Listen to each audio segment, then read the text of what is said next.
We were hosting like dominatrix classes in New York City. He had to cash out his shares in the company that he was working for to pay me. I got this scathing email from my mother and she was pissed. Hello and welcome back to the Alex Withrow Show. Today I have a very interesting guest. Her name is Adrienne, and she is a seduction coach and professional dominatrix. Hello, hello, hello. Adrienne, how's it going? It's great. Great. So happy to be here with you. Great, great. Well, this is a kind of an atypical interview. As always, I'm trying to find interesting people with unique and colorful backgrounds, and I think you certainly fit that bill. So you brand yourself as a seduction coach and a professional dominatrix. Really, the first question I have is, how did you get into this? It is a crazy story. I had just gotten out of college. I was working for the IRS, believe it or not, and was kind of looking for some friends and some things to get into. And I think at that time I was still kind of exploring, you know, my sexuality and those types of things. And I met somebody who was into some really wild things. Okay. And I was just open. I'm like, okay, yeah, if you are interested in this, I guess I'll try it. But I ended up liking it. And then I ended up doing some more research. And once I realized that there was big money involved, it was a done deal. Okay, so let's back this up a little. Yeah. Where were you exactly? How old were you at the time, or was this, you know? Yeah, I was. What's the context of all of this? Context of all of this. So I was 24 in Long Island. It was right before I moved to Florida, and that was kind of the catalyst to coming down here. Was that I had started doing this work. I got on webcam. We had gotten laid off because of there's all these budget cuts going on. And I was like, well, I'm making more money here than I would make in a month. And then by the time I kind of went home for a little bit, so I went home to my parents, and that month, back in the day, so that was 2015, I had made 12 grand. Okay, well, and I was like, well, hold up. In your first month, yeah, you made 12 grand? Yeah. Okay, so let's slow this down here. Okay, so you're at the IRS. I'm not the IRS. Obviously, you're not making 12 grand a month at the IRS. No, I think I was maybe making $3,000 a month.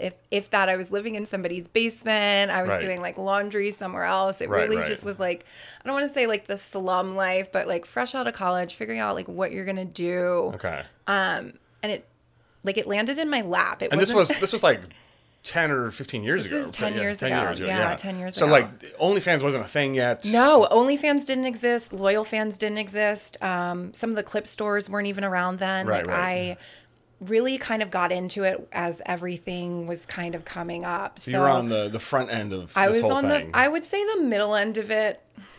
The front end, I don't know. It's hard to say because the front end to me is really like the girls that were doing the dungeon work, and you kind of have this like old guard of the doms, and then it was the online scene had already started to come up, but I kind of caught that wave of like Twitter and OnlyFans and all of the other things that happened during that time. Okay, so let's back this up because you just said dungeon work, and I have like 50 questions about dungeon work. Okay, so you're in Long Island. Yes. You're working for the IRS. Yes. You meet this guy. This like squeaky tiny Irish kid who wanted to like... Squeaky tiny Irish kid. Yeah, the squeaky tiny Irish kid. I'm thinking like 5'3" and red hair.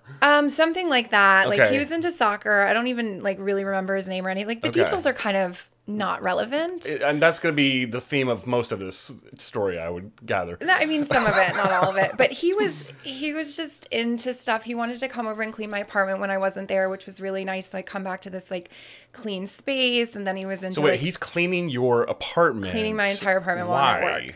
I don't know many dudes who are just offering to clean women's apartments. Yeah, there's all of these different fetishes, right? And like we can get into what happens and how men get into these things, but something generally happens. It's usually innocent and then it turns very sexual. Okay. And then that becomes their thing for life. So he was into cleaning. He was also into wearing like women's underwear. Okay, so this was a fetish. Yeah, this was totally... He has a cleaning fetish. Yeah, you can call So you met him out maybe at a bar or something like that, and he's like, hi, I have this thing. May I vacuum your carpet? Yeah, it's really the proper term for it is domestic servitude is really what we Domestic kind servitude. of like, So if we look that up in categorize it Urban as. Dictionary. Yeah, like the Okay. guys will come over, they'll pay for things, they'll get your gas. It's just Interesting. It's bitch work is what it is. Bitch And work. it's stuff that I don't want to do, right? Like Right. so you can do it. Okay. But he would do that and he'd be wearing like pink panties and it just got a little bit deeper and darker as Interesting. things went on. Okay.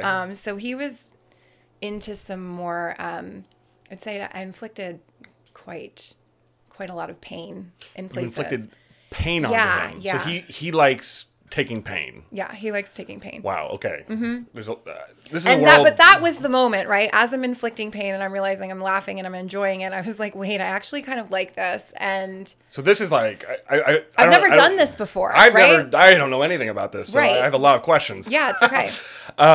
Okay, so he likes it when you're inflicting pain on him. Correct. Now, I'm going to guess that has maybe something to do with, like, I don't know, whips, ropes. Is it involved? At the time, it was a pencil. Pencil. So you're like stabbing him.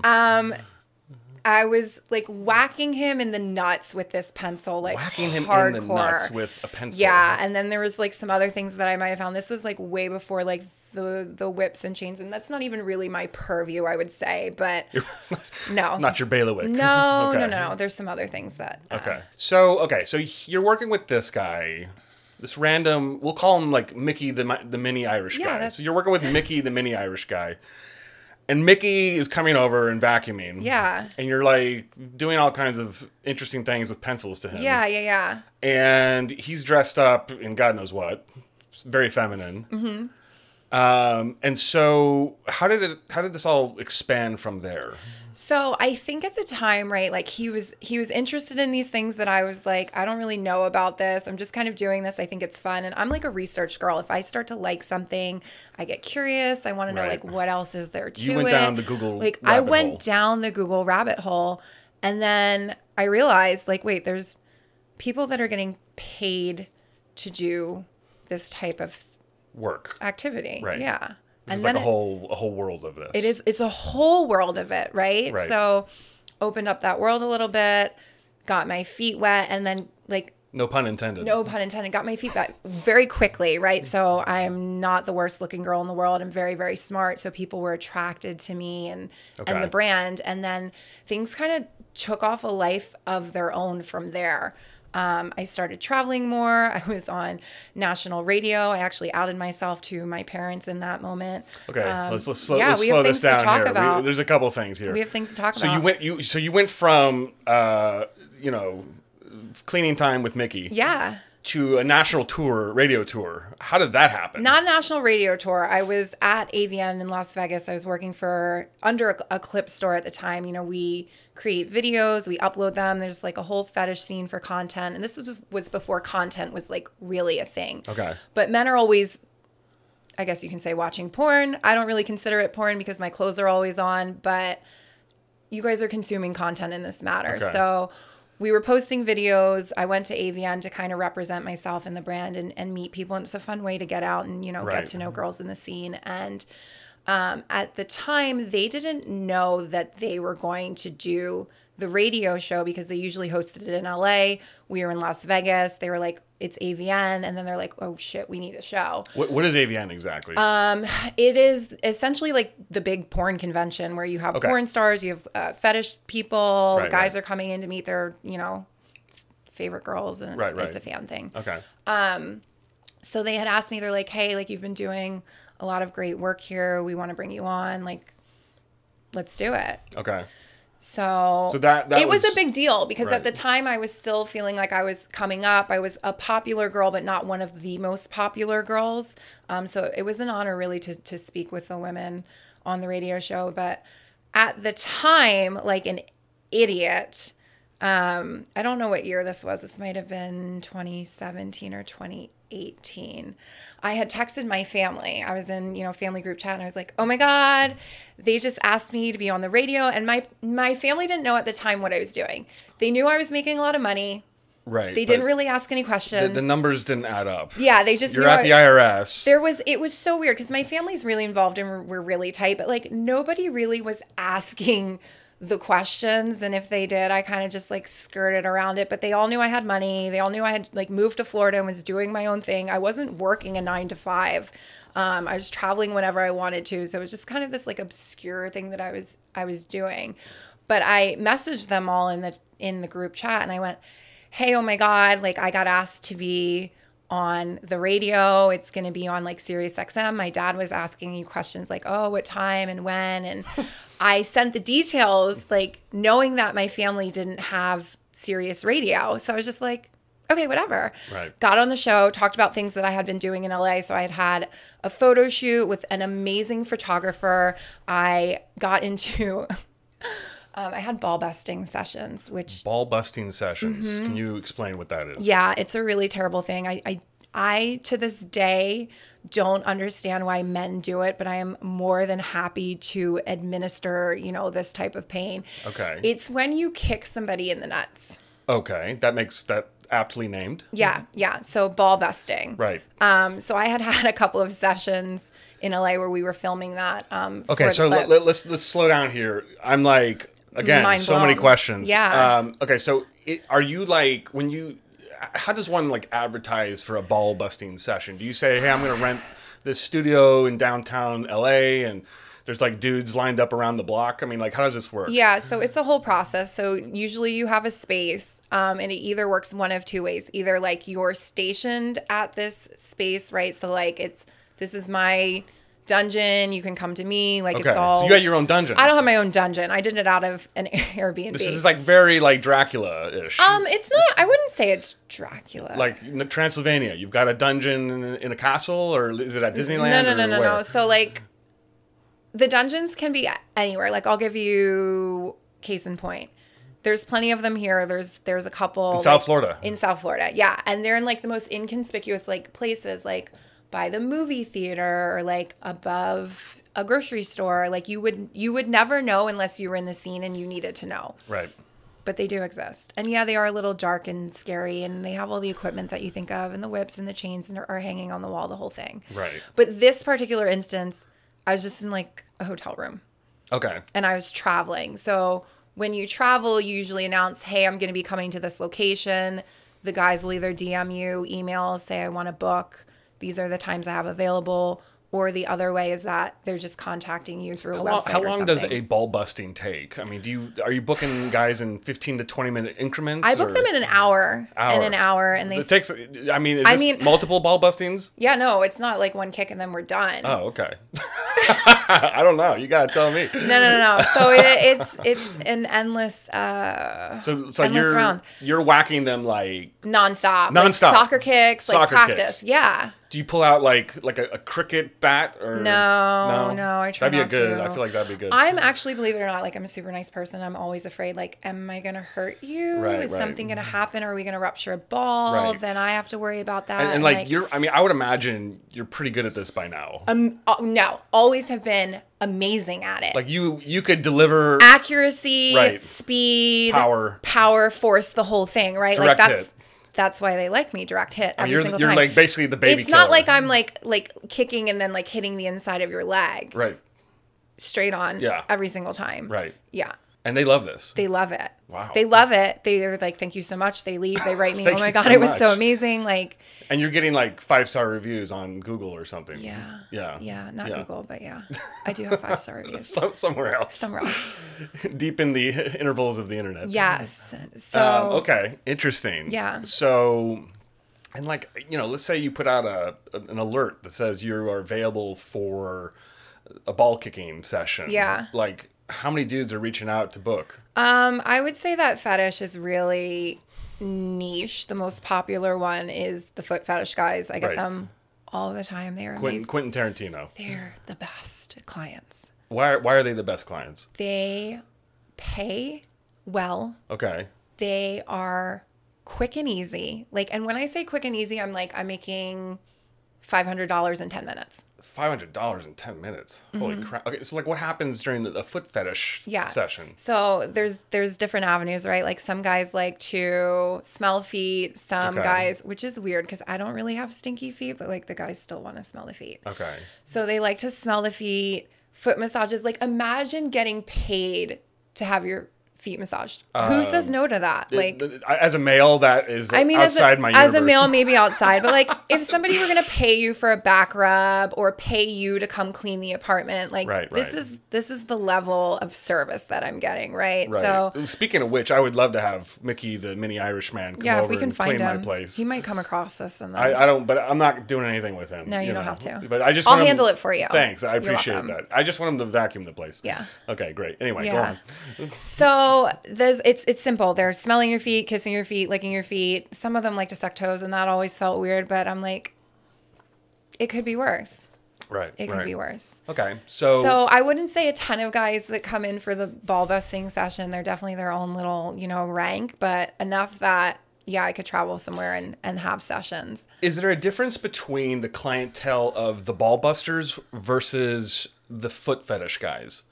Yeah. So I would say here's my like purview of things that I'm really well known for and that I do. So there's the ball busting, which is just fun, and I get a kick out of it because who's doing that as a girl? You're not like running around kicking men in the nuts. It's kind of weird and strange. Typically and it's not. Fun. Right. And then the foot fetish guys, you get your just range of, it could be anybody.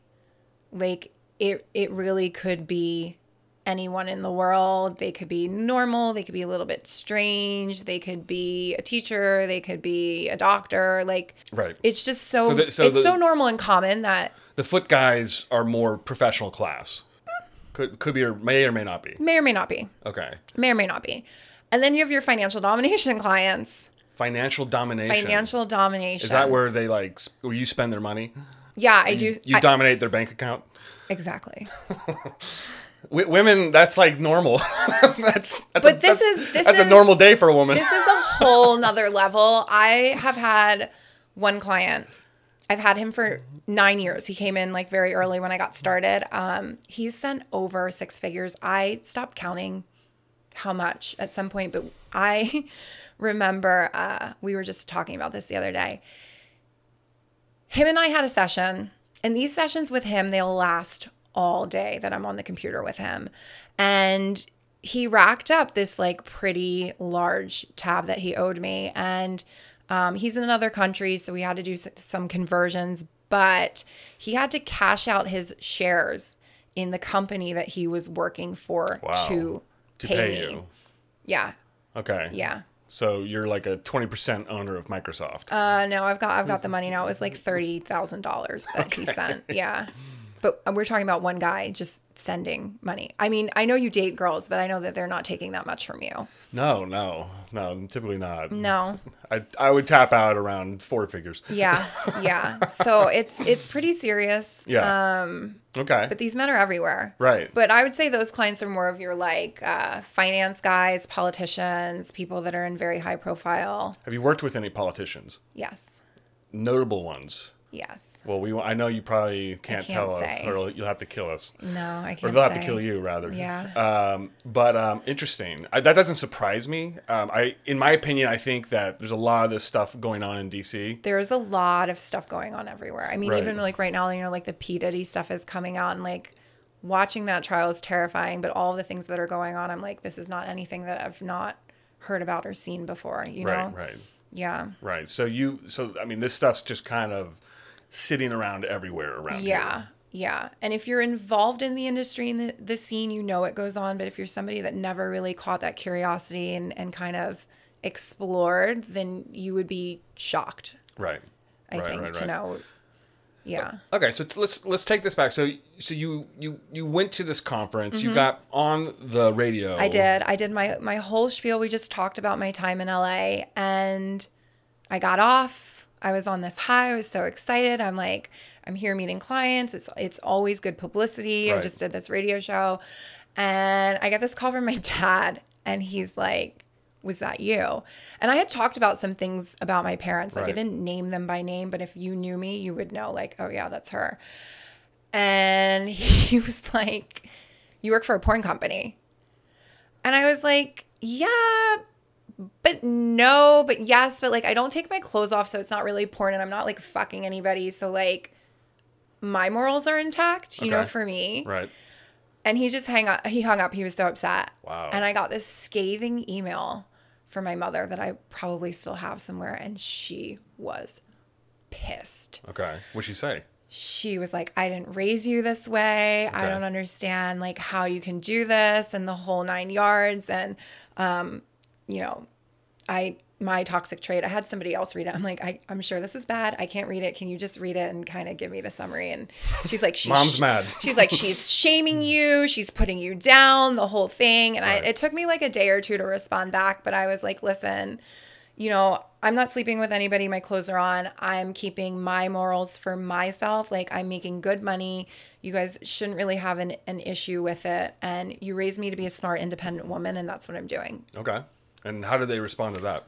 It was tough for a little bit, but now, like, this is just how it is. Like, I called my mom when the New York Post article was being written, and they wanted to put my photo in it, and I was like, Whoa. Yeah. New York Post wrote about you? Yeah. What was that about? They were writing about the classes that I was hosting in New York City. What classes were you hosting? We were hosting, like, Dominatrix classes, like, kind of how to get men to spend more, to learn more about, you know, the tools that are being used, like floggers, whips, all of these things, like kind of like this general overall class for women that were looking to explore more. But I called my mom and I was like, they want to put my picture in this article. Like, I'm kind of in a safe space in the industry because you're not super well known yet. I was well known. It's not that I wasn't super well known. I was well known, but you have to be like looking for me in that space, right? When you come to this like national platform where anybody's looking at the newspaper, right? Like anybody can see it. I'm like, do I really want my face on it? Right. And I said to her, I'm like, I've worked so hard. Like, this is my brand. This is me. Like, I think I'm going to put it out there. My videos are already out there, but she was like, okay, super supportive. Okay. And even now with the new business, you know, she checks in with everything. So yeah. Parents have come a little bit of, you know, it's been I don't know, like a little bit process. of a road. Yeah. A process. Yeah. Do you have siblings? Yes. I mean, their thoughts on this? My brother has just really recognized me. He's the only person I can say really truly in the family that sees me for who I am. And I'm a wild child and he gets that. So not surprising. He's like, I don't want to know what you're doing. Like, I don't want to know the details, but like, if that's what you're doing, cool. Typical brother, you know? Right. Yeah.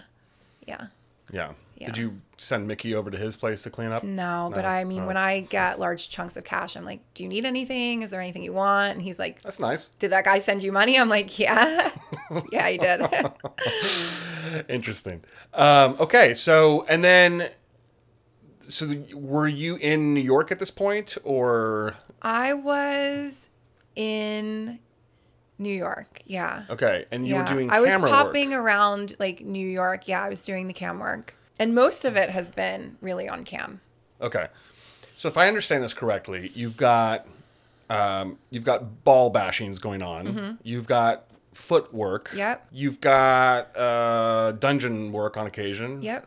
You've got some cam stuff going. Also. Are you done with IRS at this point? Done with the IRS. So no more tax auditing. No more tax auditing. No more talking to people bitching about their returns. And right. I mean, it did me well, right? Because when you start making your own income and you're a business, I'm like, oh, I know all the secrets. Right. I know my write-offs. I know exactly where everything's supposed to go. Right. Doing my own Schedule C, which is amazing. Yeah. So you're getting like great refunds too. Great refunds. Writing off my wigs and the laptop, the whole thing. The wig write-offs. I'm sure those cost a lot. Yeah, they are not cheap. Okay, so at this point, so you're a couple years into this now. Yeah.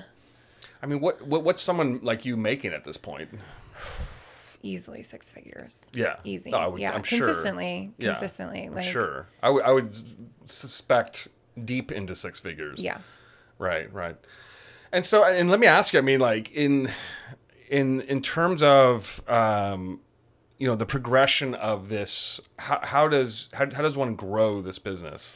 So you kind of have to get your feet wet, right? Like you have to know where to get started. It's scary because you don't know what you're doing. You don't know where to go. Obviously there's privacy concerns. I think now it's a little bit different than getting in, 10 years ago. There's a lot more acceptance of this type of thing. I mean, OnlyFans is everywhere, especially down here, South Florida, Miami.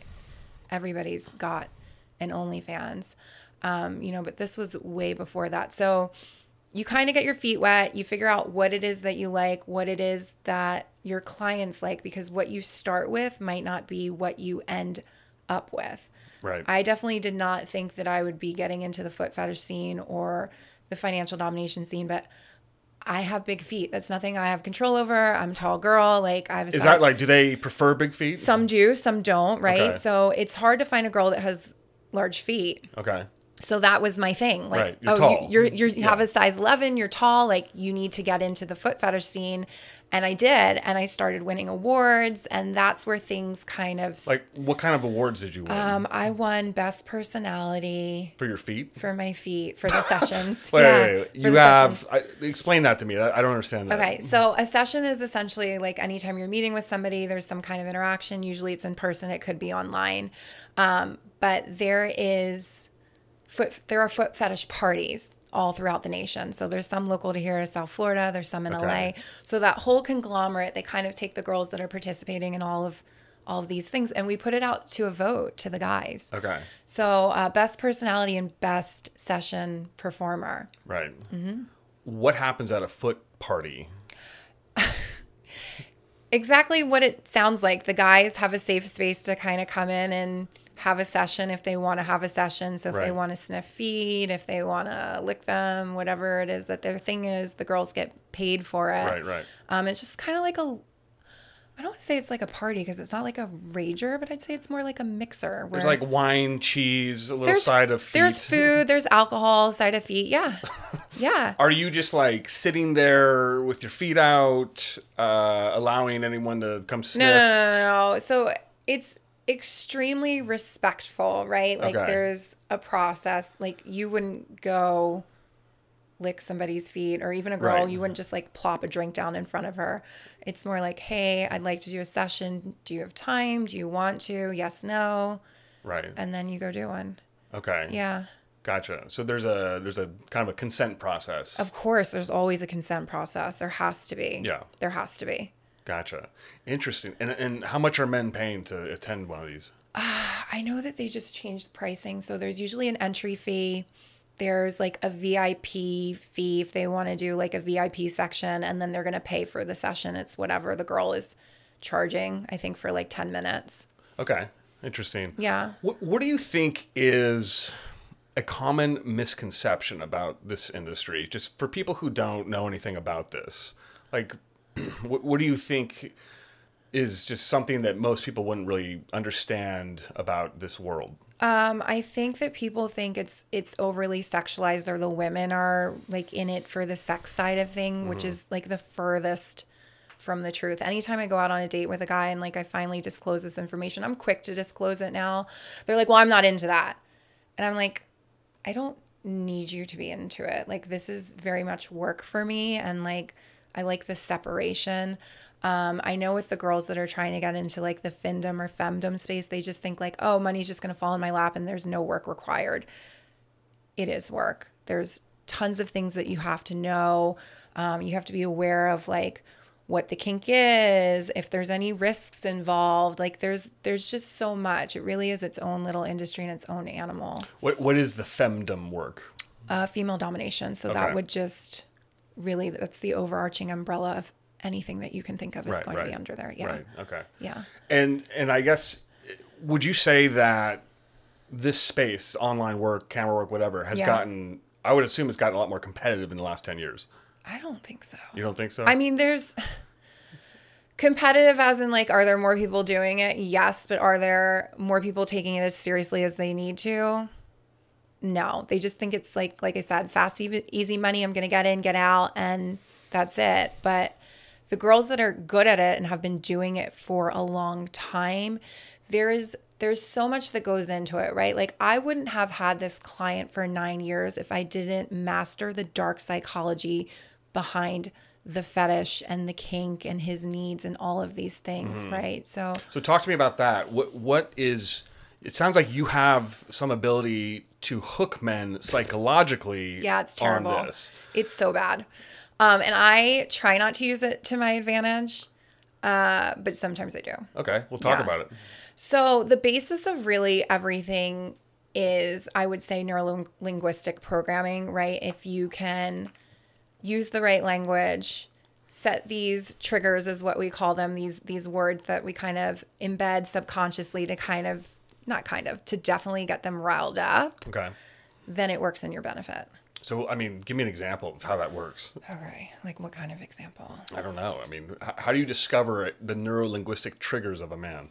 So there's really simple things I think that you guys just naturally react to. Like one that almost every man has in this space is calling him a good boy. Okay. Where does that start from? I mean, I didn't call you a good boy first. Right. So it's kind of this need to be acknowledged, to feel like you're doing the right thing. There's just certain words that really will trigger men. So we try to use that in languaging. Like if you're in the space, you can use specific words. So it might look something like, in the femdom space, obey is a word. With findom, it's click and pay. So you're just repeating these triggers constantly. Mm-hmm. You're such a good boy. Anytime you do something that I want you to do or you respond well to, it's good boy. Okay. Yeah.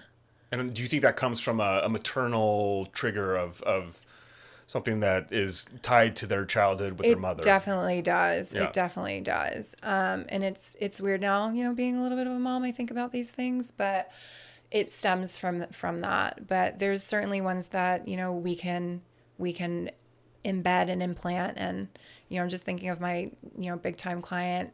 He likes being called a human ATM. Okay. Pay and obey. Right. Stroke and spend is one. Okay.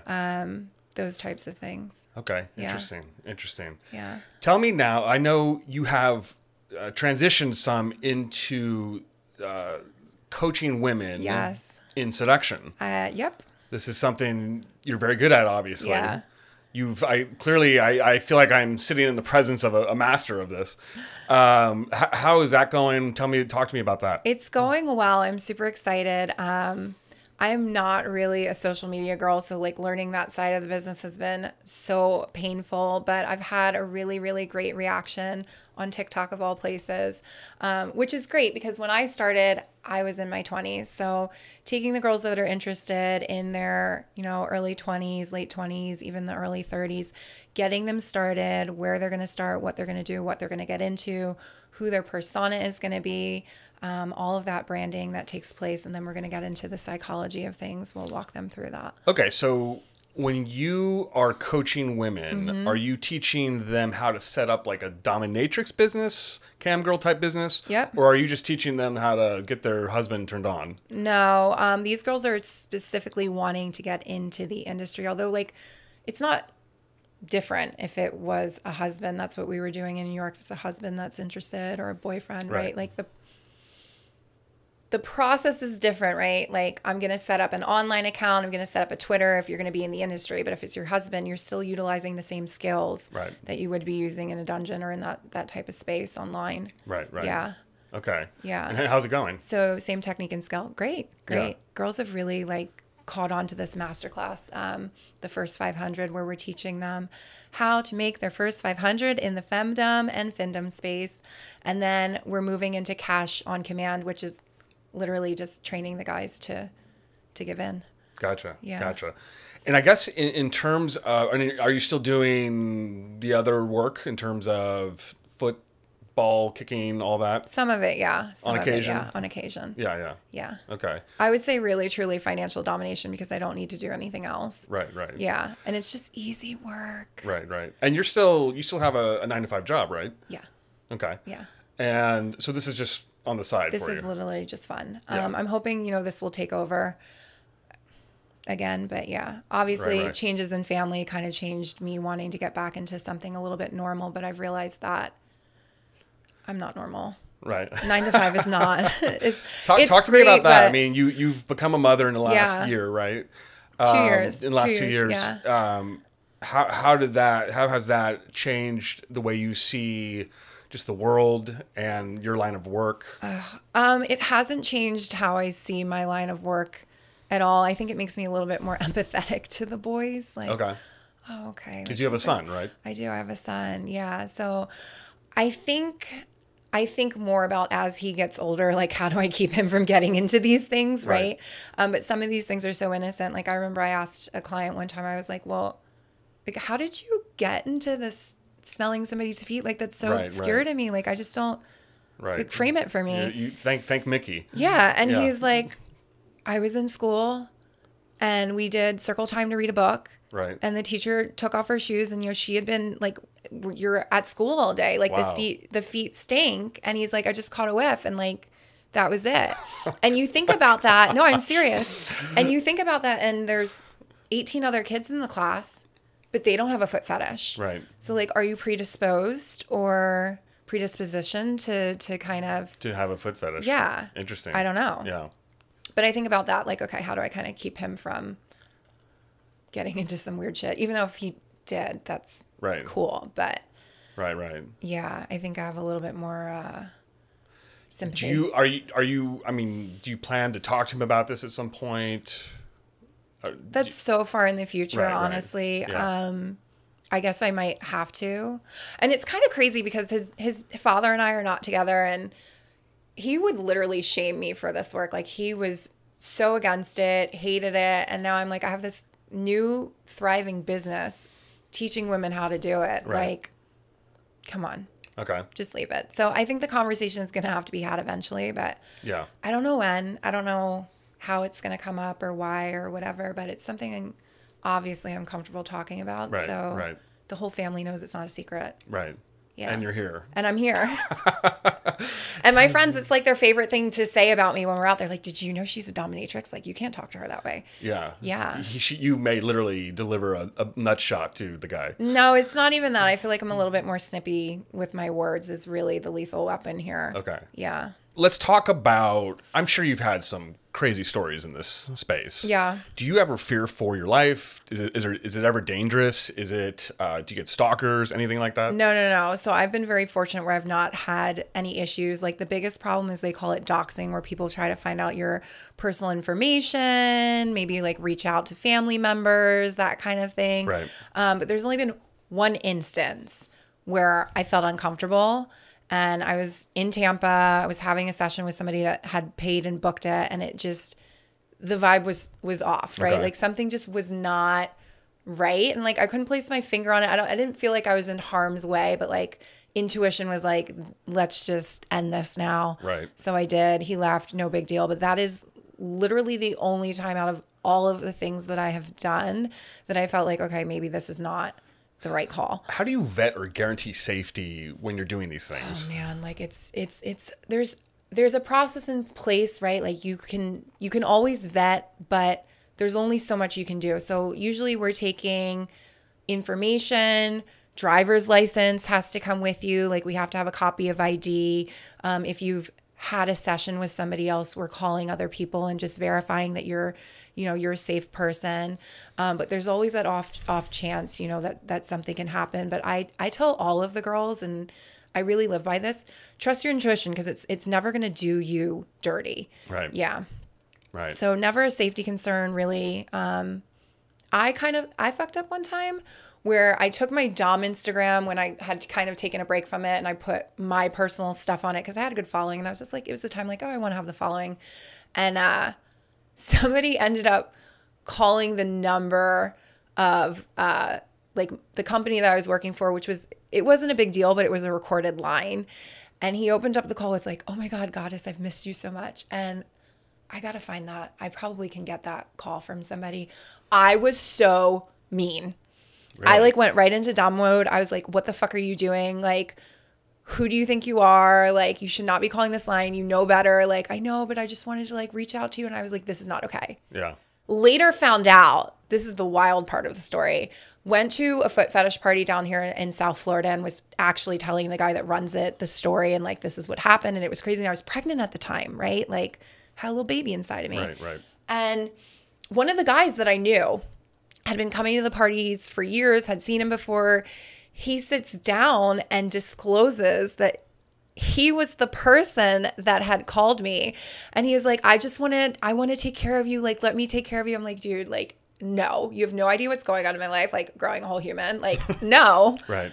Just kind of clueless. Yeah. So you run into that sometimes where the guys get carried away with like what it is that they want. Like that's probably... Right. Do you get like marriage proposals or... Yeah, I have one. Yeah. I have one from my best client. And an outstanding marriage proposal? Yeah, he's super pissed. He's like, you just need to move and marry me. Like, I can obviously take care of you. He just won the lottery. Like, let's talk about this. He literally just won the lottery. He literally just won the lottery. I've seen the bank account statement.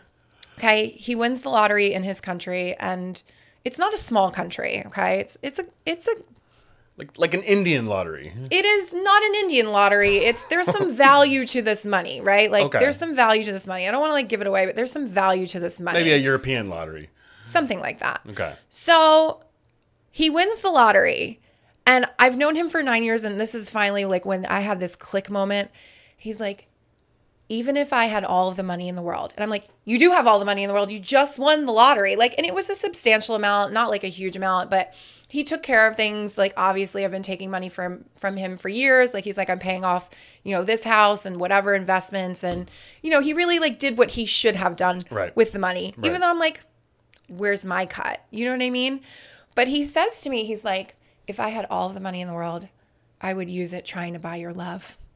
And I'm like, this is what you've been trying to do for the last 9 years, and it's just not working. Okay. He really wants me to come over and marry him. And we have a good relationship, right? Like, he knows certain things about my life. I know certain things about his life. That's, the old adage goes, when the stripper tells you she's in love, don't believe it, right? Yeah. Is it similar to that dynamic? No, I don't think so, because we're 9 years in, right? Like, I think he really truly does love me, and it comes out, right? Like, as we're getting deep into these sessions, he's like, you don't love me. And I was like, that is not true at all. I love you as a human being. Like, I really do care about you.